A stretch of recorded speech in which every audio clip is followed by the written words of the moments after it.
Pemirsa, aksi pemulangan paksa jenazah di Rumah Sakit Mekarsari, Kelurahan Bekasi Jaya, Kota Bekasi viral di media sosial. Peristiwa tersebut terjadi pada Senin kemarin sekitar pukul 12 siang. Puluhan warga membawa jenazah yang masih terbaring di tempat tidur untuk dibawa pulang ke rumahnya yang berada di Kampung Gabus, Desa Seribukti, Tambun Utara, Kabupaten Bekasi.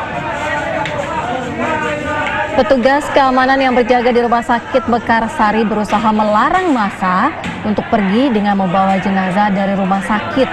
Namun kurangnya personil membuat petugas keamanan tak bisa menghalangi massa yang akhirnya membawa jenazah dengan ambulans.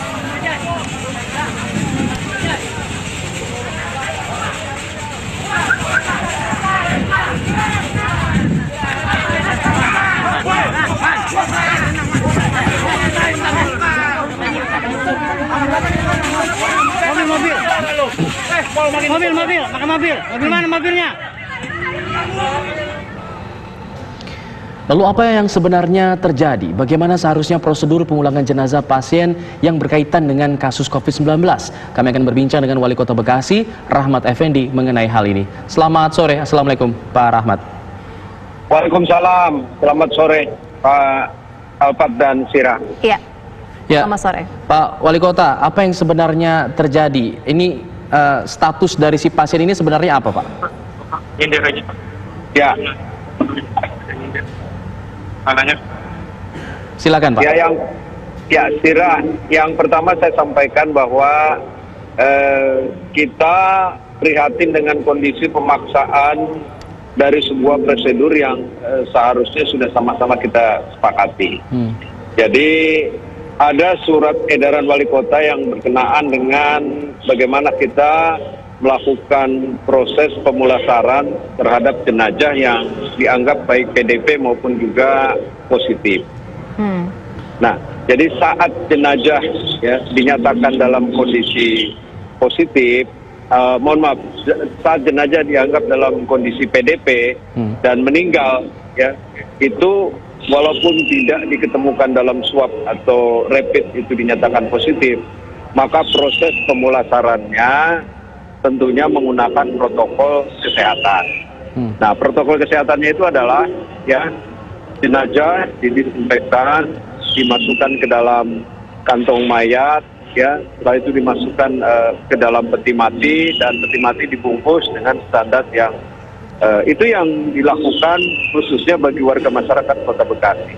Kebetulan ini warga Kabupaten Bekasi dari utara ya yang memaksakan kehendak di rumah sakit swasta di rumah sakit swasta yaitu Mekarsari. Jadi saya sangat menyesalkan kejadian itu dan tadi kita sudah memanggil direktur rumah sakitnya untuk mendapatkan penjelasan ya, tentang proses pengambilan secara paksa jenazah yang ada di rumah sakit. Iya, Bang Rahmat, artinya prosedurnya sudah jelas, tapi ini kenapa bisa terjadi? Ya, karena pemaksaan dengan banyak orang, ya, terus juga petugas terbatas. Kalau di rumah sakit umum kita jaga dengan petugas kepolisian. Tapi di rumah sakit swasta ini kan kendur, hanya dengan satpam dengan banyak orang, dikhawatirkan terjadi pengerusakan, ya maka petugas rumah sakit, ya tentunya kamar mayat, ya membiarkan atau melepas, ya dengan perhitungan tidak terjadi sebuah pertengkaran dan juga ya, tidak terjadi pengerusakan yang dilakukan. Itu kan banyak orangnya, tidak mungkinlah fasilitas yang ada di rumah sakit itu untuk mempertahankan. Tapi kalau kita melihat kronologinya, memang pasien ini masuk atau dirawat berapa lama sehingga kemudian warga atau keluarga ini menganggap keluarga mereka ini tidak terkait dengan COVID-19 begitu? Ya sebenarnya tadi kalau dinyatakan tidak terkait, ya rumah sakit sudah memutuskan bahwa yang bersangkutan adalah PDP.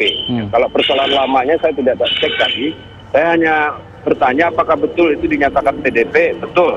Berarti kalau PDP itu dalam status pemulasaran yang kita keluarkan menurut standar, ya memang harusnya dilakukan dengan tata cara pemulasaran tadi yang saya sampaikan.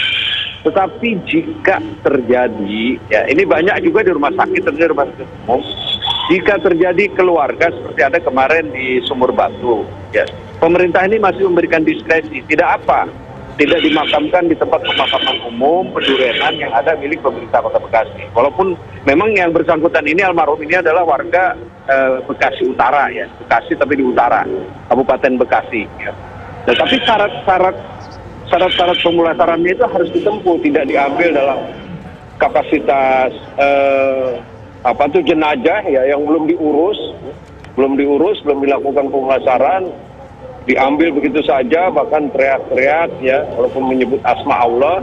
Ya tentunya ini adalah sebuah presiden yang harus kita antisipasi bersama. Iya, Bang Rahmat, sejauh ini ketika keluarga ataupun warga mengambil paksa jenazah, adakah petugas yang ikut untuk melihat bagaimana jenazah dimakamkan sesuai dengan prosedur?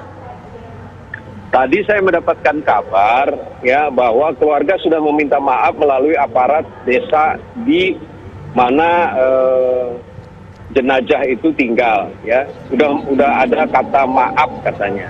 Tapi kan secara resmi ke rumah sakit dan ke pemerintah kota belum ada. Makanya tadi saya panggil manajemen rumah sakitnya untuk meluruskan dan mengklirkan persoalan-persoalan yang ada agar tidak terjadi lagi nanti ada rumah sakit lain. Ya. Kita khawatir karena kalau rumah sakit umum kita tentunya dijaga oleh pihak kepolisian. Tadi Pak Walkot bilang ada selain kasus ini ada kasus lainnya juga yang sempat terjadi. Apakah juga ada pemantauan dari pihak pemerintah kota? Bagaimana mereka dimakamkan, karena ini kan berdampak ke orang-orang yang melayat, orang-orang yang berada di sekitar jenazah begitu Pak? Ya kemarin memang ada di Sumur Batu, ya di rumah sakit, salah satu rumah sakit swasta. Tapi syarat-syarat pemulasarannya itu ditempuh, Pak. Tolong jangan menggunakan ambulan yang membuat gaduh masyarakat. Oke, kami setujui. Pak, tolong kami ini dimakamkan saja di sebuah pemakaman di Sumur Batu dekat dengan Pendurenan. Oke, kami setujui. Clear gitu. Artinya syarat-syarat pemulasarannya itu ditempuh. Kalau ini kan tidak, jenazah baru meninggal diambil dari sebuah rumah sakit, tentunya dilakukan proses memandikan satu dan lain hal tentunya di tempat kediaman almarhum.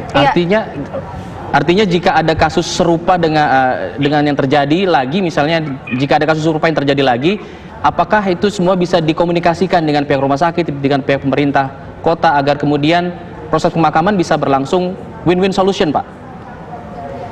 Nah itu dia, karena pihak rumah sakitnya tidak melaporkan kepada kami. Kalau kemarin kan rumah sakitnya melaporkan, di salah satu rumah sakit swasta ya di selatan Kota Bekasi melaporkan, sehingga kami melakukan langkah-langkah sehingga ya dalam prosesnya tidak melanggar aturan, ya terus warga masyarakat atau keluarga yang ditinggalkan juga mendapatkan ya semacam persetujuan lah bahwa apa yang kita lakukan ini sudah sama-sama diterima. Ya Pak, pertanyaan terakhir, kalau begitu tracking akan dilakukan tidak Pak? Karena kemarin jenazah dimakamkan tidak sesuai dengan prosedur COVID-19.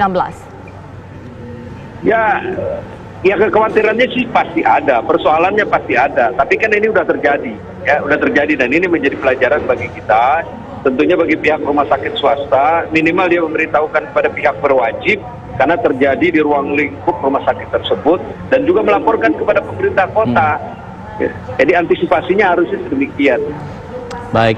Terima kasih Pak Rahmat Effendi selaku Wali Kota Bekasi. Kita harapkan kasus ini tidak terjadi lagi dan tracking bisa dilakukan secara sempurna. Terima kasih. Selamat sore.